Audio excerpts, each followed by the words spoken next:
Yeah, so the question is, am I going to get into the do's and don'ts? Yes.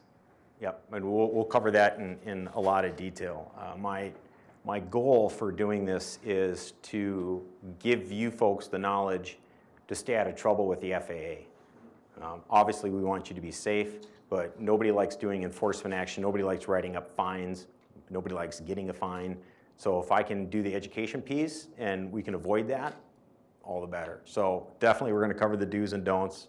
We'll cover all sorts of different portions of the types of operation, what the proposed rule is going to look like. I shouldn't say going to look like, but what it could look like. It's still under review right now. So my legal answer is I have no idea what the rule is going to look like. I know what the proposed rule said, and we'll cover that too.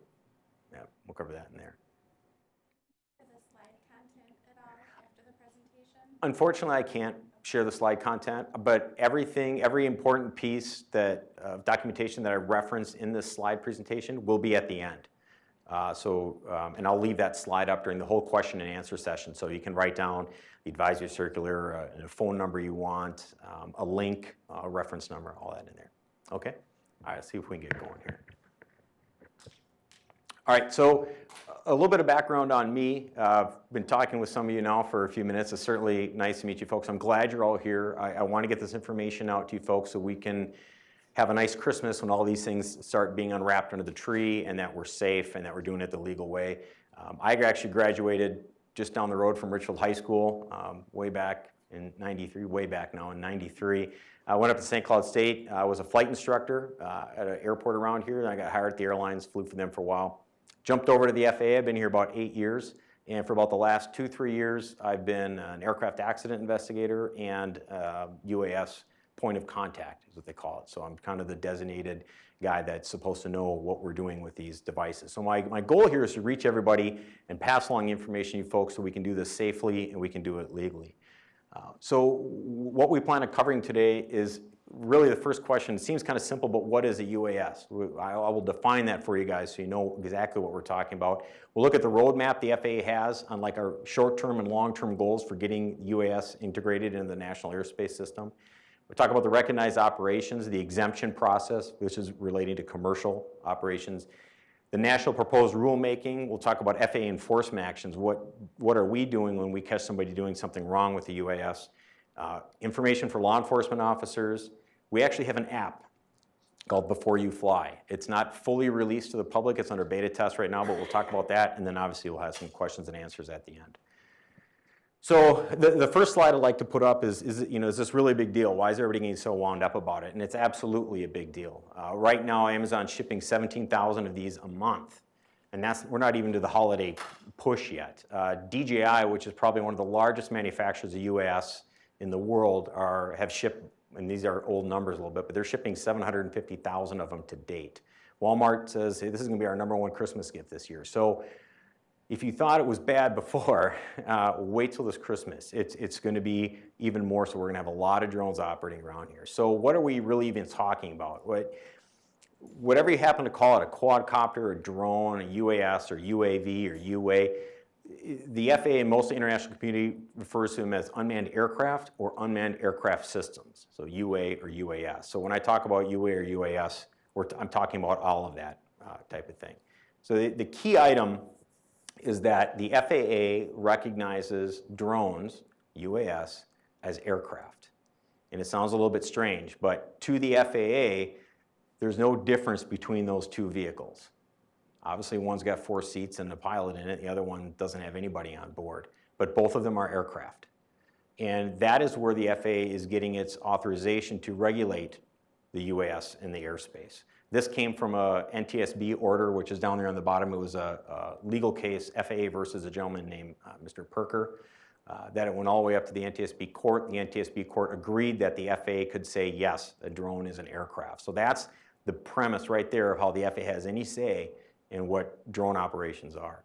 So what is an aircraft? Well, really what we're talking about is not this little girl flying a kite. No FAA guy is going to run out and tackle her and say you were flying a drone without permission. When we're talking about drones, we're talking about aircraft that can navigate in the national airspace systems. Paper airplanes, your kid's birthday balloon are not drones. Somebody throwing a football is not a drone. Drones have to be capable of navigating in the air. So onto our roadmap. This was something we issued back in 2013, is our response to the congressional mandate that we come up with a plan to integrate UAS into the National Airspace System, or NAS. We need to do this without reducing existing capacity. We can't bring the drones on if it's going to take away manned aircraft flights. We cannot do it if it's going to decrease the safety or if it will negatively impact current operators that are flying out there. Obviously, we can't do it if it's going to increase the risk to folks in the air or folks on the ground. So that's really our challenge. How do we get these devices, the obviously hundreds of thousands of them, into the air safely where they're not going to cause major damage? We did this in 2013. It's a 5-year plan, and it operates on 3 perspectives. Where we are today is accommodation, then we're going to get to integration, and then evolution later on.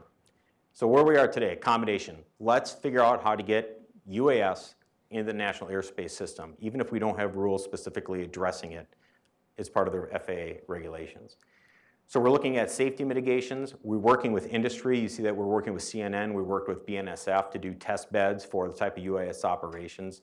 We're developing required standards. Those are going to be the rules that we're trying to work on. We're also developing guidance, and we're looking at safety case validation. This is the area where we're allowing commercial drone operations to happen under exemption process. So we look at each application or petition individually and then grant them or deny them the authorization. That's our safety case validation. In the midst of all that, we're doing research.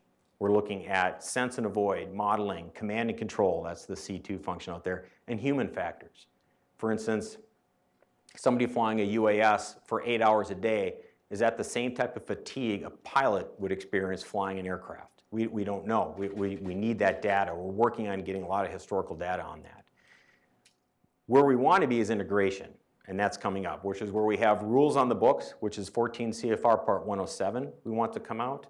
We have command and control link standards. We want to get everything standardized, rules on the books, so that we don't have to keep doing a Band-Aid approach to allow UASs to operate in the NAS. We want this just to be part of a normal operation, just as if you were to purchase an airplane and hire a pilot and start up a charter company, you can do that. We want it to be the same type of fluid action for UAS operations. We're going to publish FAA policy and operational guidance. We've already issued some of that now. We're kind of refining it and getting it out there, and publish training standards and certification. That'll be kind of the written test that we were talking about earlier that the FAA wants to do. Long term, we want this to evolve. Obviously, we're not going to get everything perfect the first time around, but we're doing our very best to make sure it's pretty darn good. So we don't have to make a lot of changes to it. But we recognize when we put out a big new rule like Part 107 is going to be, there'll probably be some tweaking. So things are going to have to evolve. In doing that, we need to look at the certification of the sense and avoid algorithms. So sense and avoid is coming along. It's a capability for a UAS to sense something and get out of its way on its own without control input. It's out there now. We're trying to see if it's up to the standard it needs to be actually incorporated into UAS operations. Gets back to the manned collision avoidance system. And then how do we work these things in with air traffic control? What changes do we need to make that happen? So those are the long-term things. So where we are today, the FAA recognizing operations. We have 3 types of operations that the FAA recognizes for UAS. The first one is what everybody thinks they are.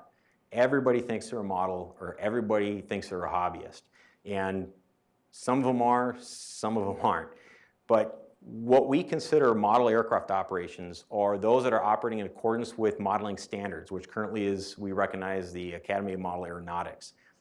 Our authorization to recognize hobby comes from public law. Public law is above FAA law. So public law says that as long as a hobbyist is meeting this criteria, the FAA will recognize them as a hobbyist.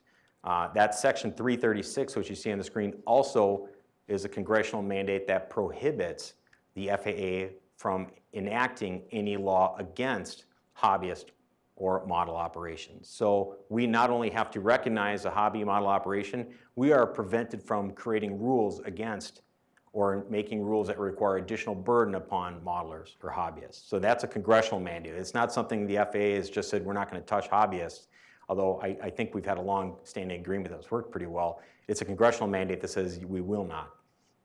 So here's what the public law says. To be a model or hobbyist, obviously you have to be flying for hobby or recreational purposes only. No commercial activities, no compensation, no furtherance of your business, anything of that nature. You have to follow the safety code, and right now the AMA, which is the Academy of Model Aeronautics, that's the code that we recognize for their safety code.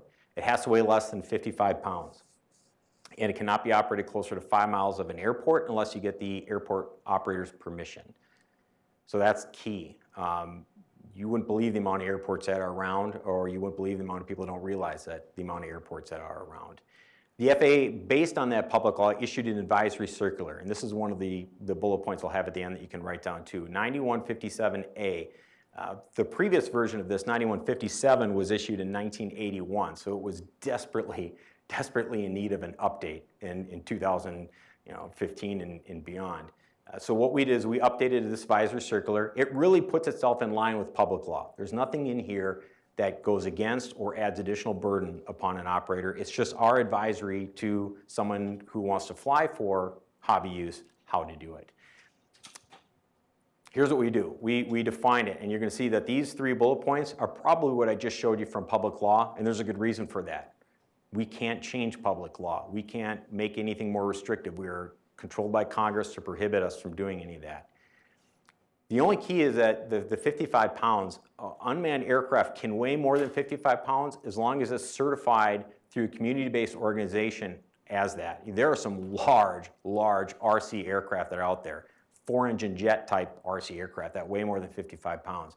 The FAA recognizes those as being operated as hobby as long as it's certified through a community-based organization. And again, the only one we seem to recognize is the Academy of Model Aeronautics. That's kind of the national organization with that. So here's where we get into the operation of it. So you qualify as a hobbyist, here's how you stay a hobbyist. You do not interfere and you give way to any manned aircraft that may be around. Within 5 miles of an airport, you notify the airport operator. That could be air traffic control tower. It could be an airport manager. Generally, they're a city employee of some sort if there's no tower at the airport. But you do have to notify the airport operator. If you're going to continually operate, say you're going to build a model RC field or you're going to build a UAS field that's within 5 miles, we request that you have some sort of mutual understanding, letter of agreement with that airport so that, you know, okay, every Saturday morning we all get together and we do this. So they're at least aware of your operation. Another key thing that public law did for us that we have in advisory circular is it recognizes the FAA's ability to conduct enforcement action against model aircraft operators. You cannot fly a UAS in a careless and reckless manner, endangering somebody or something, and claim, I'm a hobbyist, you can't touch me. Public law and our advisory circular reminds you that, yes, we can. Anytime you start to operate in a careless or reckless manner in the national airspace system, the FAA may conduct enforcement action against you. And that's a key piece I want to remind everyone of too, because being a hobby operator is not the get out of jail free ticket that people want to believe it is. You still have a responsibility to use common sense and be safe with your UAS. The 2 rules I put up there are just kind of examples. 9113 is a careless and reckless operation rule that the FAA has. 91-123 deals with operating in compliance with air traffic instructions. So if you wanted to go fly this by Flying Cloud Airport and you told the tower you're going to be here at this time, this high, and they said, okay, that sounds good, and then you show up over there 2 hours later, that high, that second rule would apply to you, even though you're a hobby operator. The other type of operation we recognize, the second out of the third, is public. We talked a little bit about this in our pre-session, but public aircraft are generally operated by governmental agencies. Some state universities and colleges are qualifying for public use operation. You may be a civilian and contract to the government and qualify for public use operation. But again, that information is on our website and is kind of a lengthy process to go through, but there is that option. Those are authorized through what we call a Certificate of Authorization, a COA or COA. We love acronyms at the FAA. So the COA is actually an air traffic document. Being that you're a public operator, the FAA has very little regulations that will apply to you. Most of our regulations apply to civil aircraft. Very few of our regulations apply to public aircraft, and that's a long discussion we can have maybe at the end, the difference between the two, but that's the key to remember that these are authorized through a COA and generally reserved for government activity. Here's one where everybody wants to be. They want to be a civil operator. Civil operator is going to give you the permission to collect money for flying your UAS.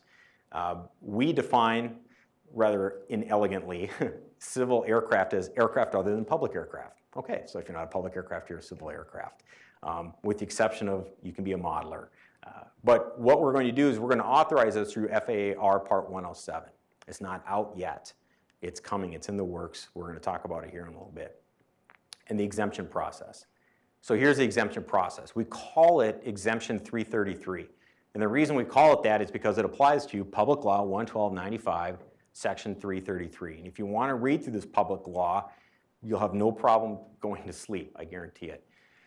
But here's our typical requirements. So if you're going to petition for an exemption to operate commercial or civil UAS, here's what you'll probably see on your exemption. You're going to have to list the specific UAS you want to fly. You can't just say, I want to fly UAS and do it commercially, because the FAA will say, which make and model are you flying? Is it the DJI Phantom? Is it something different? What's the serial number on it? That you'll be authorized for a very specific. You're not limited to one, but if you're going to have a fleet, you better list all of them in your petition, because they all have to be on your exemption. You may not operate more than 400 feet above ground for your typical exemption authorization. Again, we're talking about civil operations, which is kind of interchangeable in our conversation with commercial drone operations. You have to be operated within visual line of sight. You cannot use your iPad or a fake vision system to fly the thing 10 miles from where you are. It has to be within visual sight at all times. You do have to do a pre-flight on it. You have to have an operations manual. You have to have a maintenance manual. And you're going to have to do maintenance log entries. If you replace a rotor blade on it, you'll have to do that according to DJI's recommended manual of how to replace that rotor blade. And you, in your maintenance manual, will have to make a log entry that states replace rotor blade with this per DJI's manual. You're going to have to go through training on it. We talked a little bit about that. It's generally 20 to 25 hours of training on the device prior to you collecting that first payment for your drone. You have to show loss link procedures. If you lose capability to communicate with the drone, what is it going to do? We need to know. Is it going to go back to its home? That's critical. We had an incident where somebody didn't realize that home was where the drone was manufactured by DJI in China. So when it lost its link, it didn't go home, it went to China, or at least attempted to get there. It doesn't go very far. But we need to know those types of things. You may not operate it from a moving vehicle. VMC, that's a weather term, but essentially means you have to have nice weather to operate. It doesn't have to be clear blue skies, but it can't be a half mile in fog out there when you're flying your drone around. There are airspace restrictions related to where you want to fly. You may not sometimes get permission to fly over Minneapolis-St. Paul International, or maybe over St. Paul downtown. It depends on the exemption. You do have to stay away from congested or densely populated areas, and this is what catches people. Because a lot of people say, I want to do my drone, I'm going to do sweeping panoramas of downtown Minneapolis and St. Paul. Probably not going to happen. Not at this time. We just don't have the data to support if that's safe. We're working there, we're getting there, but most of the exemptions, I should say all the exemptions that I've read for commercial operations do not allow operations over densely populated or congested areas. Stay 500 feet away from people or buildings, and you'll have to file what's called a notice to airmen. That's an air traffic system where pilots can pull up this database and say, I'm flying into Air Lake and Lakefield today, and I want to know what's going on around there. And if you've filed this NOTAM, it will alert the pilot, hey, there's a drone that's going to be operating 200 feet to the north of the airport, about 3 miles. That's a requirement there too. That's a typical NOTAM. That's what it looks like to the pilot. I'm not even going to begin to conduct a ground school on how to read that, but trust me, pilots will understand what that means. So here's the kick. Here's the thing with the exemption process. As it stands right now, you will need to have some sort of pilot certificate for the person operating that drone. It does not mean that you can't apply or petition for the exemption. Say I'm going to start up super cool drone photos, and I'm going to petition for the exemption so that I can get my business going. You absolutely can do that. You do not have to be a pilot to file for the petition and be granted the exemption. But when your exemption comes, it's going to let you know you're going to need a pilot to fly this thing. And it's going to be at least a light sport pilot. You're going to need a pilot certificate. You're going to have a medical certificate, whoever's operating your drone, that's appropriate to the class of pilot certificate they hold. If you're a light sport pilot, that can be a driver's license. If you're a private pilot currently, that's going to need to be at least a third-class medical. And you'll have to have a current flight review.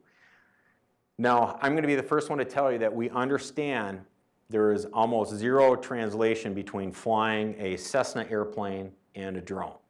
The skill doesn't translate at all. What we're concerned with is the aeronautical knowledge. How do you know what you're flying over? How do you know the airspace that you're in? How do you even know how to work with air traffic control? How do you read an aviation chart? What are the basic VFR weather minimums? The only way we can ensure that right now is with our basic pilot certificate, because even just the very basic pilot certificate has that knowledge.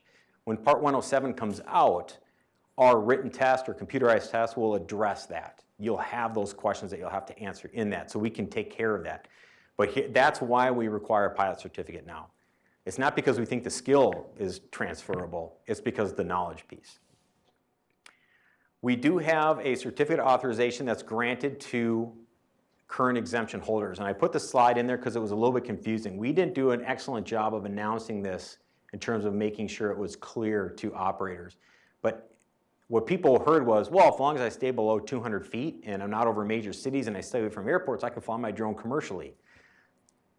True, but you still need the exemption. What this does is it allows you to not have to notify air traffic control every time you take the drone up. Previous to this streamlined certificate of authorization, you were issued your own personal certificate of authorization with your exemption. That every time you took up off the ground, you had to call air traffic control. Well, first of all, you realize air traffic control is getting upset because most drone flights are 50 to 100 feet off the ground for commercial purposes, and they're getting all these phone calls. So we kind of reached an agreement and said, okay, well, let's issue a blanket certificate of authorization for any current exemption holder or future that says you don't need to notify air traffic control if you meet this criteria. So I put the slide in there. It's a little bit confusing, but I wanted to address that because sometimes I get asked that question. But you will not need to file for a separate certificate of authorization in addition to your exemption if you want to be commercial, as long as you stay below 200 feet and away from airports. So here's our stats. Right now we have about 1,200 exemptions in the pipeline waiting. This is nationwide. We've granted about 1,700. We've denied about 570. Last week well, I should say almost last week, back in September, we approved 90 the previous week. That number 90 doesn't seem like a lot when you're looking at how many we have waiting, and that number goes up all the time, kind of fluctuates, but it slowly creeps up. When we first started doing the exemption process, we were doing about 3 a week. It was really slow. Now we're up to 90, that's getting better. It was 70, it was 80, now it's 90, so it keeps going up. But in essence, you're looking at about a 120-day wait from the time that you file a petition for your exemption to whether or not you would be receiving or having it denied for a particular reason that you might be able to fix, about 120 days. In Minnesota, we have 5 public operators right now that are flying UAS right now around the state of Minnesota. We have 22 commercial operators. So we have 22 authorized commercial operators flying UAS in the state of Minnesota. For every one of those commercial operators, I promise you we have 10 doing it illegally. And if you don't believe me, just Google it. They're all over the web. Some of them have really fascinating, beautiful websites with, and I'll admit it, very pretty pictures and video shots, and most of them are doing it illegal. So why aren't we going out and getting them? It's far more complicated than seeing a video on YouTube and kicking a door in and taking a drone. It's very complicated on our end, and we, quite frankly, don't have the personnel resources to track this stuff down. We're short-staffed as it is. UAS is generally ancillary to an inspector's primary job, which is ensuring safety for manned aircraft. So we get to it when we can.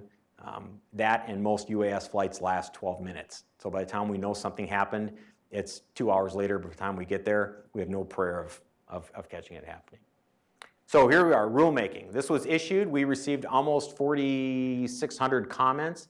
The comment period was closed way back in April. We have to review every single one of those. We can't just ignore a comment because we don't think it makes sense. Every one of those comments has to be reviewed and has to be answered. We can group some of them that are common, but we do have to address every single one and write a response to every single one. That's where we're at now. So we published the rule. We said this is what it's probably going to look like. Let us know what you think. And 4,569 people or organizations wrote in and said, here's what we think, and now we're addressing all of that. So that's where Part 107 is right now. That's the code. I'm going to show you that at the end, so you'll see it again. But if you want to look at the rule and you want to read every one of the comments, it's all public information, that will be the code you punch into regulations.gov. Again, we'll cover that slide at the end. But here's what we're going to say. First thing off the bat, I'm going to tell you, you're going to notice a lot of this looks very similar to our exemption process. Same type of requirements. It has to weigh less than 55 pounds. You cannot be beyond visual line of sight. Can't be over anybody that's not directly involved with the operation. So you're not going to be taking this up to Grandma's Marathon and photographing the race above all the runners' heads. Daylight only, maximum airspeed of 100 miles an hour, no higher than 500 feet, at least 3 miles of visibility. We get into a little bit of Class airspace, but Class A operations, which is 18,000 feet and higher, we will not grant permission. The rest of them will require air traffic control notification and approval, with the exception of Class G airspace, which is once you get away from the Twin Cities, there's some Class G airspace that goes down to the surface. What I wanted to point out with this slide is that there's a misconception out there that people own the airspace above their house. Like, I own up to 75 feet, or the first 100 feet above my house is my airspace, is part of my personal property. It's not. So here's where you throw the darts at me. The airspace at the FAA goes right down to the surface, right down to the surface. We own the airspace right down to the blades of grass. That being said, that's why we have all these requirements, and that's where people tend to get in trouble. They think that they're operating in their own personal bubble airspace, and they're not. We're not going to obviously allow careless or reckless operation. You must yield the right of way. Pre-flight's required. All this kind of sounding familiar. So our Band-Aid kind of has a lot of the same tenets that our Part 107 is going to have. This photo, by the way, is an actual, it's not Photoshop. That's an actual photo from a drone in Europe that wanted to get some really cool pictures of aircraft landing at the airport. That's how close they got. So the pessimist in me will tell you that it's not a matter of if, it's a matter of when we have a mid-air collision between a drone and an aircraft. It's going to happen, and I don't know any other way to say that. My only question of if is how much damage and if we're going to lose any life as a result of it. Honestly, the most concerned industry right now isn't really the airline industry, although they have probably the largest voice. Our biggest concern that we're hearing is the agricultural community, the crop dusters, because they're out there flying 5 feet off the deck, doing 120 knots in an airplane, and they're not looking for drones. They're looking for power lines, wires, they're checking their spray path, they're checking the wind. A drone operating at 80 miles an hour, weighing 54 pounds, going the opposite direction of an aircraft doing 130 miles an hour, going through that windshield will probably kill the pilot, and the pilot will never see it coming until it's in his face. So that's our biggest concern right now. That's really in the state of Minnesota and a lot of Midwest, that's our fear. So who's going to fly them? Well, we're going to consider the pilots of drones operators. You got to be at least 17 years old. The initial knowledge test you're going to have to pass, and then you're going to have to go back and take that test or some form of a re-examination test every 24 calendar months. So every 2 years, you're going to have to roll back in and show that you still know what the heck you're talking about when it comes to flying UAS. You have to be vetted by TSA. It's not something that we're just going to give everyone a drone license to fly. There is a TSA process that you need to go through. You'll be issued a small UAS pilot certificate, just like any other pilot certificate, except it's going to say small UAS on it. You're not going to have an airworthiness certification for your UAS, but it will have to be registered. You will have to have the device registered with the FAA, and you'll have to have an assigned N number to it. The N number is what you see on the side of some of the planes. We say N number because in the US, they all start with N. Canada, they all start with C. But you will have to have an N number. The device does have to be registered with the FAA before you fly. And of course, Minnesota wants their take. So you need to register your aircraft with the state of Minnesota and pay the tax on it. You also have to register for your commercial license if you plan on doing it commercially, which if you're not going to be doing it commercially, there really is no reason to register a UAS. So you're going to have two things you need to take care of with the state of Minnesota, and they'll find you. They find you better than we do, oddly enough. So enforcement, how do we do it? Here's the rules that we currently enforce. Public Law 11295 gives us the authority to do it. The NTSB Perker decision gives the FAA permission to consider UAS an aircraft, and regulations that we currently apply because UAS is an aircraft is Part 91. That covers general operating rules for airplanes. We are going to have Part 107 in the future. It's just not quite there yet. We may use enforcement for anybody operating UAS, hobbyist or not, if they're in violation of our regulation or operating in a manner that endangers the safety of our national airspace system or people and property in the air or on the ground. Here's what we do. What does the FAA do? We try to counsel. We really don't want to come out and take money out of your hands. So we try to do the counseling. If that doesn't work, we can do a warning notice saying, all right, we try to counsel you. Here's a piece of paper saying, please stop. If that doesn't work, we get into fines. If you happen to be a certificated pilot and you're flying the UAS, the FAA may take action against your pilot certificate because you are operating an aircraft. So you could have your pilot certificate suspended because of something you did with a drone. It can happen. Tailored slides specifically for our law enforcement personnel. We view law enforcement personnel as the best position to deter, detect, and immediately investigate. Because of the short flight times on these things, we can't get out there quick enough. I can't even get in my car probably before the flight time is over. But law enforcement, with the way that they're spread out, they can respond much quicker than we can. Enforcing the regulations is still our responsibility at the FAA. We are not asking law enforcement to do anything special other than get a name and some information for us so we can conduct our enforcement. If the city or local government has laws against operating a drone, that's different. Then certainly they can take whatever action normally would be taken to enforce local laws. We want to coordinate as much as we can with local law enforcement. It's in everyone's best interest. Privacy is a huge concern. Operating near other aircraft is a huge concern.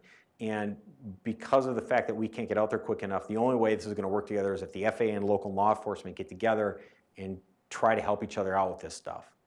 It's absolutely critical. So here's what we're asking. ID the individual. That's kind of key. Most of the time when we get a report, and we do get them, of unmanned aircraft system flying where they're not supposed to be, we never get a name. It's from a pilot that says, this thing went over my airplane at 200 feet high. Okay, we'll do what we can. So identification of the operators. If possible, view or record the event. Identify sensitive location, event, or activities. So if this is operating over the 4th of July parade, that would be something we would want to know. And if it's happening on a Saturday, we're federal employees, you probably won't get us in the office. But at least if you get the information, we can take action when we show up Monday after we've had our coffee and we wake up. There are some things you can do right away. You can notify the Regional Operations Center, collect some evidence. We are not, and I can't emphasize this enough, we're not asking for arrest or detention of anybody. We are not asking you to enforce our regulations. We are just asking for your help so that we can do it in a more efficient manner. So there's a number for law enforcement, and what I'll do for law enforcement, I'm going to send you guys an information packet that will deal directly with all of this, and all this information will be in there, so don't worry about writing down email addresses and numbers. But here's the app. We finally came out with an app, and it's released right now. We got about 1,000 beta testers giving it a whirl, everyone from FAA folks to hobby store owners to industry to handheld device specialists. But it's out there right now, and our goal is that it's going to be a free app that anybody can download to an iOS or Android device that will help them with their pre-flight planning and stay out of trouble with operating in areas that they're not supposed to operate in. So it's going to do this with a status indicator. You turn it on, you open up the app, it's going to say, hey, you're good to go today, or nope, don't go here, you're within 5 miles of this airport, or there's a temporary flight restriction because the president's in town, so don't go flying your UAS around today. You can plan ahead. Couple days I'm going to be here, it'll let you know, okay, that's good, or you know what, in a couple days you're going to be doing firefighting this area, they've scheduled it, so don't fly in that area. The key is it's going to display any active temporary flight restriction, TFRs.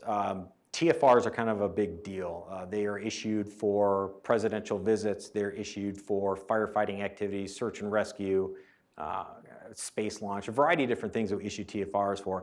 The reason that this is really important is because the heaviest hammer that the FAA has that we wield is when people violate a TFR. We get really upset when people violate TFRs. So does Secret Service when the president's in town. They don't like it one bit. They scramble fighter jets to intercept manned aircraft when that happens. So the nice thing about it is it's going to have that on there. So here's kind of a few screenshots. Again, I haven't played with the device. They didn't give it to me. But you got a planning mode location. You can do it on a time and a date. It's going to tell you if you're within a certain distance of an airport. So example, in this situation, you're near the Derflinger Airport. What you're going to be able to do is tap that eye it's going to open up an information block and give you the name of the airport contact and the telephone number. You could tap the telephone number and call the airport manager and say, hey, I'm going to be flying within 5 miles of your airport here and here. Do you have any issue with that? So it's going to allow that to happen. So there it is. You pull it up. It'll tell you how many miles you're away from each airport if there's more than one. It'll give you warnings to try to help you stay out of trouble. We're coming out with the iOS version, from what I've been told, by the end of 2015. Android will come later. I don't know why. It's not like the FAA loves Apple versus, we get into some heated debates over Android versus iOS, but nonetheless, iOS is coming out this year, hopefully Android to follow in 2016. We want to get this out there as quickly as possible. So one of the last slides I have in here is, here's the city of Richfield. If you look on the map, the city of Richfield ends, kind of somewhere right over in this area. And you can see Southdale Shopping Center there. That red circle is 5 Mile Ring. That's a 5 mile radius from Minneapolis-St. Paul International Airport. So what I'm saying is there's nowhere in the city of Richfield, whether you're hobbyist or commercial, that you may fly a UAS without permission from someone. In that case, it's going to be Minneapolis Tower. And I can all but guarantee you Minneapolis Tower will say, no way, you're not authorized to do that. I don't have the ability to scroll a map, but this here is Flying Cloud Airport. There's a 5 mile ring. You get up here, the yellow represent typical temporary flight restrictions. So you got TCF Bank Stadium, you've got the Vikings Stadium, you've got Target Field. All those stadiums have temporary flight restrictions that go up when the sporting events happen and they drop off when they're done. But nonetheless, that Before You Fly app will tell you that. If you don't have the app, you may not know that. And again, going through a TFR gets everybody really excited. So you really need to kind of do your due diligence. Over here, you've got, this is the bubble for St. Paul Downtown. This is for South St. Paul. This blue one is actually, there's a seaplane base for Whip Air aircraft that's out there too. If you don't know this stuff, you wouldn't have any idea that pretty much most of Bloomington, you're not going to be flying a UAS without permission either. And that's one of the things I'm trying to get out to everybody to educate them, to say, hey, read up on this stuff, go to our website, find out about it, because it can get you in a lot of trouble if you don't really know what you're doing. And we don't accept ignorance as an excuse. Well, nobody told me. Well, it's your job to look. Here's the question, right? So can you shoot these things down? Unequivocally, no. You may not shoot down a UAS. I don't care if it's spying on you through your window. And the reason you can't do this is because you can't shoot down a manned aircraft either. And if you think all the way back to like slide 4, I talked about UAS are aircraft. So if you shoot down a drone, you've shot down an aircraft. And the FBI hates that. So quite frankly, if that happens, the FAA, it'll probably be the least of your concerns when the FBI comes knocking at the door. So no, please don't shoot down drones. Please don't. And I think law enforcement we don't want people shooting guns in the city anyway. But you've made it. Congratulations, you made it through the presentation. We had a question and answer session here. I did promise you one more slide that has all the information, and I can promise you this is the very last slide in the presentation that I have here. So a couple things about this slide. The phone numbers on the right, that's me at the bottom. It's not that I want you calling me last, it's just how it ended up there. Before you call any of those numbers, and I know a lot of you are only going to hear call these numbers, but before you call any of these numbers, please take a look at these websites. The FAA.gov/UAS, knowbeforeyouFly.org. This is the proposed rule section of it. Here's the Academy of Model Aeronautics where they have their safety code for hobbyist operations. 99% of your questions will be answered by that website. What I'm trying to avoid is, one, my phone blowing up at the office with 100 voicemails, and two, me having to call you back and say, please go look at the website, please go look at the website. Because I don't like to do the government, I'll just pass you off to something else so I don't have to deal with you. So if at all possible, go through these sites first. Quite frankly, everything in my presentation is on that website. So there's nothing in here that you can't go see again. But I just can't have 1,000 phone calls. I already spend 80% of my day answering phone calls for UAS operations, so I can't tie up any more of my day with that. But if you come across something that you can't find, you can't figure out, it's a problem, absolutely give us a call. One of us three, Dave, Allen, or myself at the office. You can call any one of us. So that's the last piece of it there. And now what I'll do is I will stay as long as you guys want to stay. Feel free to, if you need to get up and go, but if you have questions, I will stay as long as we need to. Yes? So one of the criteria for civil category was has to be visual line of sight. Does that strictly prohibit first-person view, or it could be used in conjunction with? So as long as you have first-person view and it's line of sight. So the question is does the civil authorization requirement of not operating beyond visual line of sight allow for first-person view activities? Somebody has to have eyes on that UAS. You will not, I can't say for certain, but I have not seen an exemption yet that allows for first-person view commercial operations. I don't see it happening. But we do allow for a visual observer to watch the drone where the operator cannot necessarily see it. We do allow for one visual observer to be around the corner to say, I got it, you're good, I have communications with you. You know, we can kind of keep doing that. But I have not seen an exemption yet that allows first-person view. Yep.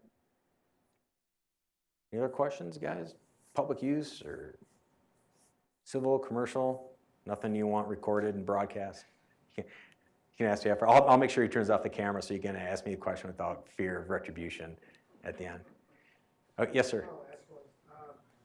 A couple of years ago, there was a big conflict here about aircraft arrivals and departures at MSP because Dyna, among others, didn't like the fact that they were getting more notice. And so part of that discussion that I heard indicated that they were doing the corridors to accommodate unmanned aircraft. So is that the case? So the question is,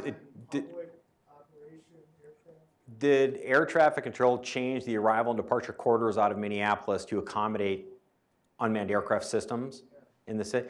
I really can't speak to that specifically. That would be an air traffic decision, but I would guess no, and I'll give you the reason behind my guessing, is that our goal is to accommodate UAS into the NAS, not accommodate the NAS to allow for UAS. And so I don't believe we would switch manned aircraft departure corridors simply to allow an unmanned aircraft, which has to give way to manned aircraft anyway, an operational area to fly in. So I can't say with 100% certainty that that wasn't the reason, but I don't see anything that would dictate that we would alter flight paths to accommodate UAS. It's quite the opposite. We are trying to figure out a way to get UAS into our airspace system without disruption to our current operational activities, current flights, things like that. One of my first slides was something about on our roadmap, we wanted to accommodate UAS without, and one of them was, I think, causing a disruption or altering our NAS in any particular way to make it unsafe or less efficient. It's a good question, though. Any others, guys? I'll click my mic off here and we'll wrap up, but then feel free, I'll be here forever as long as you guys want to ask questions, so then you don't have to necessarily do it on a hot mic. All right, thank you everyone for coming, I appreciate it.